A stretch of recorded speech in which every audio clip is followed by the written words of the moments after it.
Hello, this is Matt on the Moon Lambo channel. Here's a headline from the Crypto Basic. XRP versus Ethereum. Harvard engineer explains why XRP will surpass Ethereum.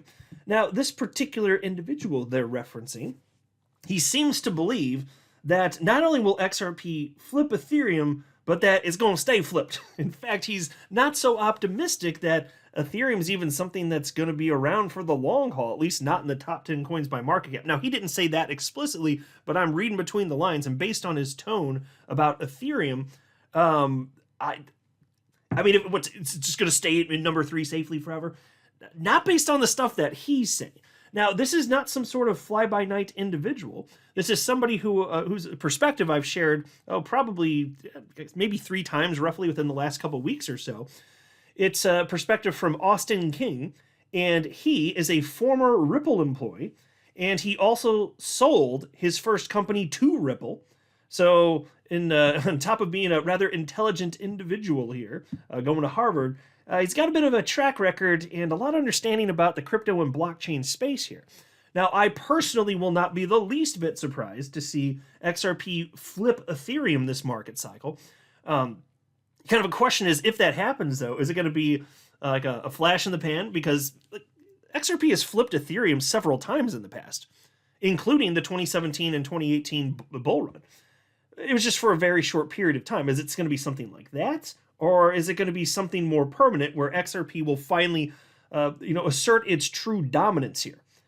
Because look, the market's already decided the attributes that XRP has and its actual utility, that is valued, or else the XRP wouldn't have stayed in the top 10 coins by market cap for its entire existence. Certainly not with all of the SEC stuff that's been going on, right? So that's valuable.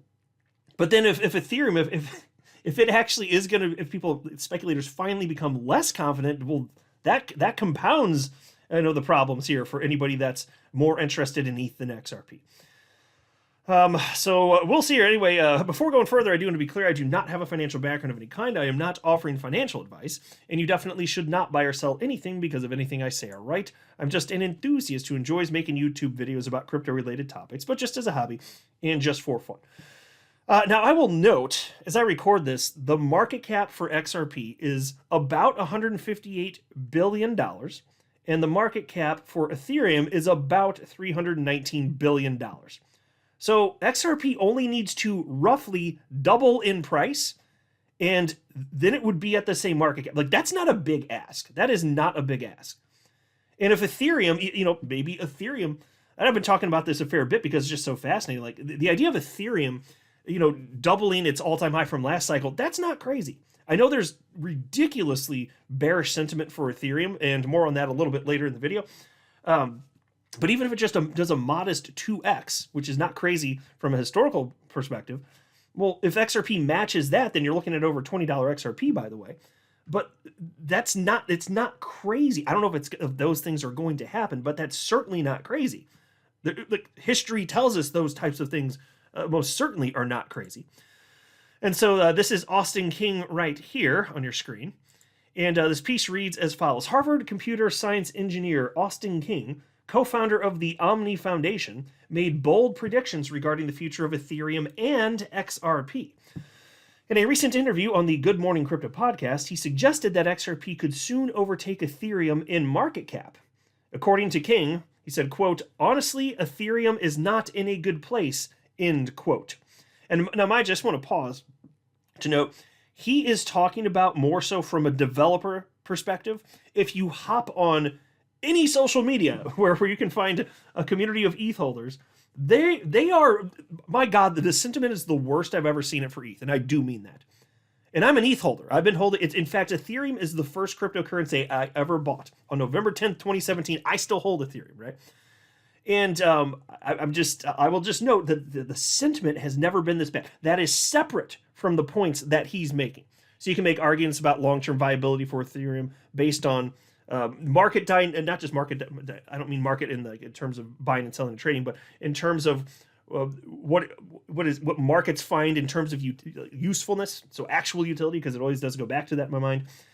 And so the question there, of course, is what about long-term viability? Is Ethereum in a place where it's actually going to have long-term viability? Because with XRP, I've never felt more confident.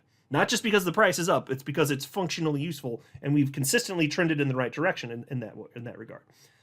So he's talking about that, but then there's this whole separate question of market participants and how they're feeling. Anyway, Peace continues. He pointed out that, as a longtime developer with experience in both the Ethereum and XRP ecosystems, he does not believe Ethereum can sustain its market dominance moving forward. Among the factors influencing his bold perspective of XRP flipping Ethereum is the network's recent struggles. This has led him to question Ethereum's ability to maintain its position as a leading asset. Yes, so I will also pause to note, he's not just saying that because he used to work at Ripple and sold a company to Ripple. He's pro-crypto. He is not a maximalist of XRP, just to be clear here. And he noted that he actually, not only has he worked specifically in terms of development on the Ethereum chain, he also has with Bitcoin and on the Lightning Network specifically. He is not a maximalist. He's just sharing his honest opinion. And at first, I mean, he didn't end up holding back, but at first you could tell, like, I'm getting asked this question. Not everyone's going to like this. This is one of those types of things. And I totally get that. But he seemed to be pretty damn forthright about this. Anyway, Peace continues. Specifically, King pointed out that Ethereum had a fantastic opportunity as the first large-scale deflationary network. Not only was its supply finite, like Bitcoin's, but there was actually less Ethereum every month. Okay, that I got to pause to say, I was surprised that he said, it's not just Crypto Basic asserting that he stated that. He did say it was the first large-scale deflationary network. I think he has to have just misspoke. Maybe he meant to say something else. XRP, not only has it existed longer than Ethereum, it's a large-scale deflationary network. Like, literally, XRP is coded to be deflationary. A little tiny baby boo bit of XRP gets burnt and it's lost forever with every single transaction. It is coded to be deflationary. Now, interestingly, and this is a dynamic worth considering, although, so you'll see he's asserting that today Ethereum is no longer deflationary. I haven't heard anyone make the argument that he's making, so we'll get to it. It's in the article. This is what he said in the interview. Everyone else considers Ethereum to be deflationary, but then there's a question of to what degree that even matters. Because Ethereum, for most of its existence, was not deflationary. In fact, Ethereum didn't become deflationary until it switched from proof of work to proof of stake in 2022. It was in late 2022 when that happened. And if my memory's not faulty, and just to be clear, I'm not pretending to be some sort of a wizard, all-knowing dude on the internet about Ethereum, but my recollection is that there wasn't a cap. Now, if I'm mistaken, just fact-check me, that's fine. I'm just sharing what I think was the case, but there's a chance I'm misremembering. But either way, it was definitely not deflationary for most of its existence, and it still rocketed in price, and it's been number 2 in market cap for most of its time alive. So I would just say, even if Ethereum, like, say he's right, it's actually inflationary right now, to what degree does the market care? The market doesn't care that much. As long as inflation isn't wildly out of control, I don't think most market participants are going to care. And it's like, consider this too, like, even though XRP is deflationary, the way that it behaves in terms of what's going into the circulating supply, like, the market's not going to perceive it as that, even though XRP literally is, but that's fine. And the reason that's fine is because the increase in demand way more than outpaces any sort of increase in the circulating supply of XRP. And so I just state, and he does seem to think that this particularly is going to be detrimental. I don't know if the market's going to care. So, like, he's a wizard and he's brilliant, and I do get that. And I mean that. Like, he's a brilliant guy.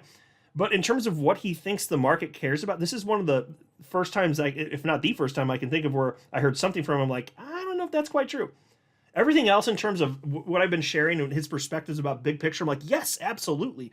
Tokenizing everything on the XRP ledger, real world assets, that's the way the world's going. I think he just knocks it out of the park.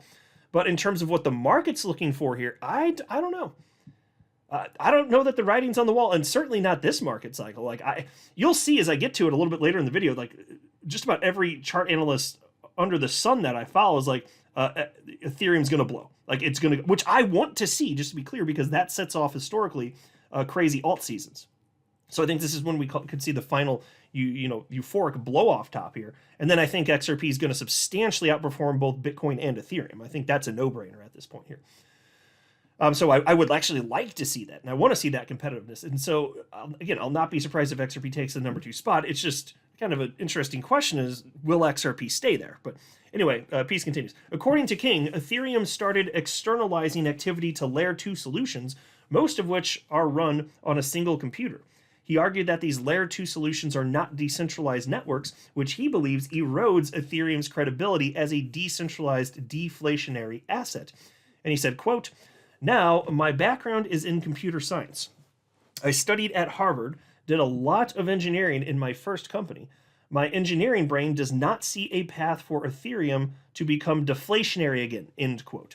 Now, I'm also wondering, even though he's talking about the tech side of things, I'm wondering if it's possible that perhaps the negative sentiment out there and the price action for ETH has made him feel more strongly that this is indeed the case. Hopefully not, because those two things should be considered separate. Utility it's very separate. Like XRP is a perfect example. Think about it. XRP consolidated for almost 7 years before breaking out. It consolidated inside of a symmetrical triangle. It was beat down because of nonsense, garbage assertions from the United States government claiming XRP is a security, all that crap. But the whole time, the utility was increasing. So you really have to just ignore whatever the sentiment is. Like, understand the sentiment for XRP, great right now, the best I've ever seen it, honestly. It's going to be in the gutter again at some point. Eventually, it's going to hit a peak, and then we're going to be in a bear market, and XRP is going to find a new low. And I don't know what that's going to be. Maybe the new low will be $2 or $3 or $4 or $5. I don't know. It depends on how high this thing goes. But it's going to be at those levels, and whatever the level is anyway. And people are going to feel just completely devastated and destroyed. Now, that doesn't mean, when that happens, which it will, it doesn't mean that XRP is over and that it no longer has utility. In fact, I believe that so strongly that I will buy a boatload of XRP once that happens, because I plan on selling as we get towards the top. As we see top indicators, I'll be unloading at various points, and then I'll buy back in, and I'll dollar cost average in, and just like I did for the first several years or so that I was in crypto. So I'm just pointing out those are two very separate things. So even if he's right on the tech side here, how long is it going to take the world to actually sort this out? Does Ethereum fall out of the top 10 coins immediately? Does it never go back to number 2 again? I mean, I wouldn't mind seeing that if that's the evolution, because I don't care. I'm all about the competition in the space, and the best should rise to the top. It's just very clear to me, XRP, for what it does, it is, like, in terms of payments, it is the best thing, because it's certainly not Bitcoin. So, and Ethereum's not a payments coin. And throw out a stable coin, although right now XRP is in number 3 in terms of market cap anyway, which means that XRP's the number 1 payments coin in existence right now. Not just by technical attributes, but in terms of the market acknowledging, yes, it is, and that's why it's in number 3. It's just, and it does more than that. I'm just, not to oversimplify, but XRP's always been known, first and foremost, as a coin that's just great for payments. It does what Bitcoin can't. So anyway, Peace continues. Furthermore, King noted that Ethereum's inflationary shift combined with a lack of clear development has left many industry insiders bearish about the asset's prospects. This perception has contributed to Ethereum's lackluster price action in recent months. While Bitcoin trades in price discovery, Ethereum has yet to surpass its previous peak. Okay, and then he went on to state, yes, of course, he was not mincing words here. Austin King firmly believes, yes, XRP is going to take that number 2 spot in market cap. And that I can't disagree with. But as far as what Ethereum is doing, I think it's going to go higher. I think we will see a new all-time high, if I had to guess. Take a look at this post from chart analyst Captain Fabic. ETH is gearing up for the major comeback, so accumulate it before it's too late. $3,000 is the key resistance. Once bulls reclaim the $3,000 resistance, an explosive pamp could follow. Then there's also this, by the way. I mentioned this at least once or twice on my channel. Look at this headline from January 31st of this year. Trump's World Liberty Financial buys another $10 million worth of ETH. World Liberty Financial, the Trump family's decentralized finance platform, has made another purchase of $10 million worth of Ether, according to data from Arkham Intelligence. The purchase brings World Liberty Financial's ETH holdings to 66,239, and that's valued at $225 million at the time of writing. So what you're seeing is that whales Mind you, this is before the dump. Like, when did the dump happen? The biggest liquidation in crypto history. It was February 3rd, wasn't it? I think that's the right date. Well, this article's from January 31st, days before that. They're already loading up. The whales consistently show bullishness as the typical lemming retail speculators have capitulated and continue to capitulate. To drive that point home further, here's the post from chart analyst Ali Martinez. Whales have bought over 600,000 Ethereum in the past week. So look what happened as you had that, the biggest liquidation event in crypto history, bigger than FTX and COVID even. Small holders, goes down. Whales buy the dip. They purchased that fear. I don't think the whales are going to get wrong-footed here. So I do think you're going to see Ethereum go up, but it doesn't mean that XRP can't top it. And certainly in terms of multiplier effect from here, even if XRP didn't take number 2 back this cycle, which I mean, there's a really good chance it would. Even if it didn't, though, in terms of the multiplier effect from here, XRP, investing in XRP, I would hazard a guess it'll, once the cycle's done, it will have proven to have been a better investment even from this point. I would definitely feel pretty safe guessing that. Nobody knows for sure, but yeah, I think that's a pretty reasonable bet here, even from this point. So we'll see here. Here's a post from chart analyst Mikey Bull Crypto from a few days ago. He said, the best play right now is ETH, massive pump incoming. And I got a bunch of other, it's not really worth even pulling them all up. It's like every analyst I find has this belief that no, it is going to go. And frankly, not even being a chart guy, I just know like when the sentiment is this bad for a coin, that typically marks the lows. And if there's not something that is going to cause ETH to cease to be relevant imminently in the space, I just don't see how that happens. I don't see how it just goes away forever. Not in the short term, anyway. Maybe you fast forward a decade and ETH, maybe if it technically exists, who knows? Maybe it's coin number 5,000 in market cap. I don't know. I'm just saying, even if that ends up being the ultimate outcome here, in the short term, I'm highly skeptical that happens. And I also don't think that, again, market participants are focusing on the degree to which it's deflation. I don't think market participants care about it that much. Because I don't see it based on the actual behavior from market participants. I don't see proof that they do. That's all. But it is nice to see somebody who is in the space, who is not some sort of fly-by-night individual, who is a very intelligent individual, firmly asserting that, yes, XRP is going to take that number 2 spot. And again, based on the way he was talking, he didn't literally say this. I'm not to put words in his mouth, but it sounded to me like he's not confident that ETH's ever coming back. Certainly not to number 2 in terms of market cap, at least. So we'll see what happens. But people who vote on XRP will be proven by the end of the cycle to have made the best decision. If you're talking Bitcoin, XRP, and ETH in particular, I firmly believe that's the most probable outcome anyway. I'm not a financial advisor. You should not buy or sell anything because of anything I say or write. That would be a very, very, very bad idea. Until next time, to the moon, Lambo.